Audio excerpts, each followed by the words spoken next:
Le château dans lequel mon domestique avait cru s'introduire au lieu de me permettre, grièvement blessé que j'étais, de passer une nuit à terre, était un de ces édifices mêlés de grandeur et de mélancolie qui ont si longtemps dressé leur front hautain dans le milieu des Apennins, à la fois dans la réalité et dans l'imagination de Madame Radcliffe.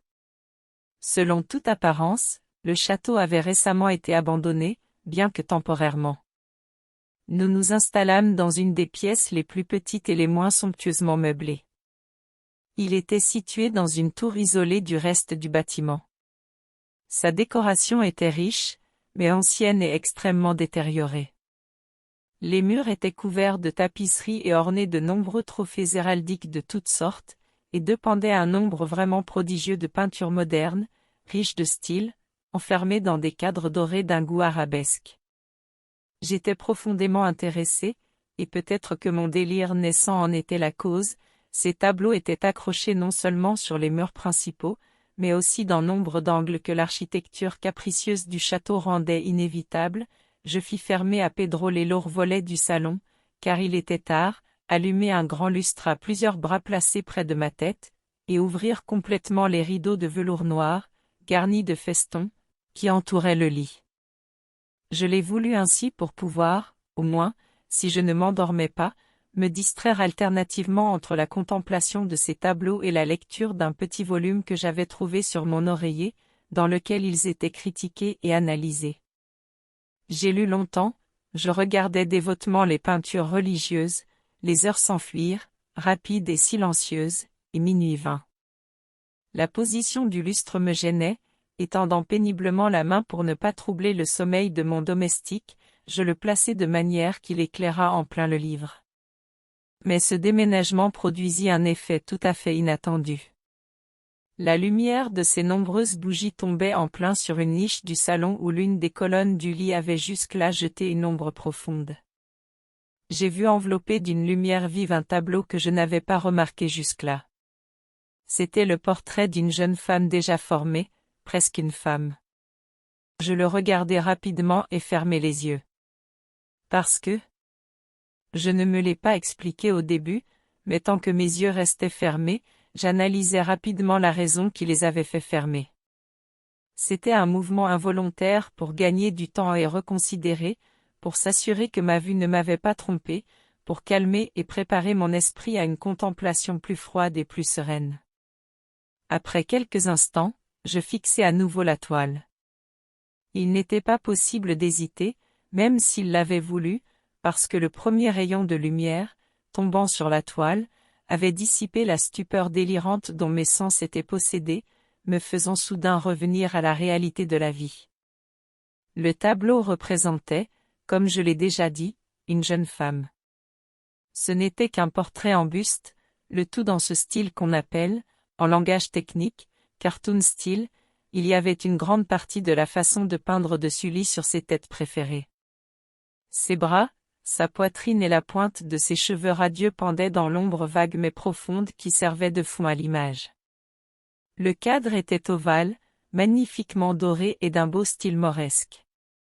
Ce n'est peut-être ni l'exécution de l'œuvre, ni l'exceptionnelle beauté de sa physionomie qui m'ont frappé si soudainement et si profondément. Je ne pouvais pas croire que mon imagination, sortant de son délire, ait pris la tête pour celle d'un être vivant.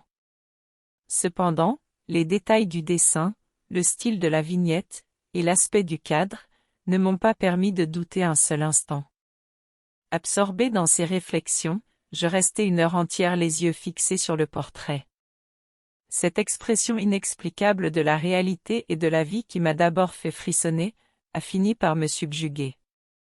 Rempli de terreur et d'effroi, je remis le lustre dans sa première position, et ayant ainsi éloigné de ma vue la cause de ma profonde agitation, je saisis avidement le volume contenant l'histoire et la description des tableaux.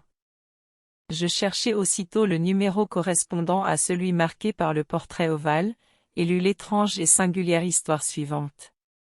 C'était une jeune femme d'une beauté extravagante, aussi gracieuse que gentille, qui dans un mauvais moment aimait le peintre et l'épousa.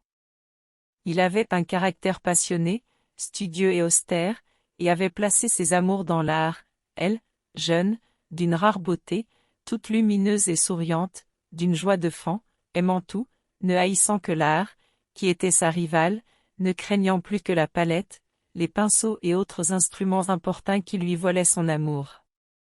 Ce fut une impression terrible pour la dame d'entendre le peintre parler de son désir de la représenter, mais elle était humble et soumise, et elle resta patiemment pendant de longues semaines dans la chambre haute et sombre de la tour, où la lumière filtrait sur le pâle toile. Seulement par le plafond plat. L'artiste chiffrait sa gloire dans son travail, qui progressait d'heure en heure, de jour en jour. Et c'était un homme véhément, étrange, pensif qui se perdait dans mille rêves, tant et si bien qu'il n'a pas vu que la lumière qui pénétrait si sombrement dans cette tour isolait la santé et les charmes de sa femme, qui dévorait pour tout le monde sauf lui. Elle souriait cependant de plus en plus, car elle voyait que le peintre, qui jouissait d'une grande renommée, éprouvait un plaisir vif et ardent à sa tâche, et travaillait nuit et jour pour transférer sur la toile l'image de celui qu'il aimait tant, qui de jour en jour s'affaiblissait et se décourageait. Et, en vérité, ceux qui contemplaient le portrait commentaient à voix basse sa merveilleuse ressemblance, preuve tangible du génie du peintre, et de l'amour profond que lui inspirait son modèle. Mais enfin, lorsque les travaux furent terminés, personne ne fut autorisé à entrer dans la tour, car le peintre était devenu fou de l'ardeur avec laquelle il prenait son travail, et levait rarement les yeux de la toile, pas même pour regarder le visage de sa femme. Et elle ne voyait pas que les couleurs qu'elle étalait sur la toile s'effaçaient sur les joues de celui qui était assis à côté d'elle. Et quand plusieurs semaines se furent écoulées, et qu'il ne restait plus qu'une toute petite chose, seulement toucher la bouche et une autre sur les yeux, l'âme de la dame palpitait encore, comme la flamme d'une lampe qui est près de brûler. S'éteindre. Et puis le peintre a donné les touches, et pendant un moment il était en extase devant le travail qu'il avait fait. Mais une minute après, frissonnant, il pâlit de terreur et cria d'une voix terrible. Vraiment, c'est la vie elle-même. Il se tourna brusquement pour regarder sa bien-aimée. J'étais mort.